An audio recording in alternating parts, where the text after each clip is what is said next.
Mohidul sir আছেন, আকিমা ম্যাডামকে platinum director, আমার প্লাটিনাম ডাইরেক্টর হওয়ার আগে বাট কোনোদিনও কোনো সেমিনারে দেখা যায়নি, স্টেজে দেখা যায়নি।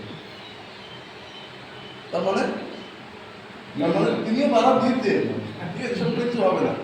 আমার শ্বশুরবাড়ির থেকেও প্রচুর বাধা আসতো। শ্বশুরবাড়ির থেকে শ্বশুর মশাই বলছেন, যখন অধিকার শুরু করলাম 5-6 মতো বয়স হবে, স্টাডি করছি 6 মাস, তখন প্ল্যান যেটা ছিল সেই অনুযায়ী 6 মাসে আমি ডাইরেক্টর বা সিনিয়র ডাইরেক্টর এরকম করছি। রোজগার করবো 5 থেকে 5.5 হাজার টাকা, সংসারের খরচা 25 থেকে 30 হাজার টাকা। তখন শ্বশুরমশাই বলছে, রাজু তুমি এক কাজ করো, তুমি একটা ভালো জায়গায় দোকান দেখো। শ্বশুরমশাই ভালো জায়গায় দোকান দেখো, কিসের দোকান করবে সেটা চিন্তা ভাবনা করো, যা লাগে বুঝি আমি তোমাকে সব দেবো।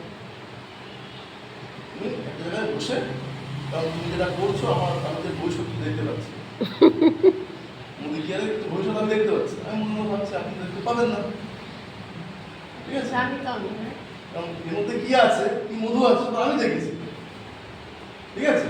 তো সেই জায়গা থেকে আমি ওকে বললাম, আব্বা এটা আমার খুব সৌভাগ্য যে আপনি আমাকে নিয়ে ভাবছেন, ঠিক আছে, এটা আমার সৌভাগ্য যে আপনি আমাকে নিয়ে ভাবছেন।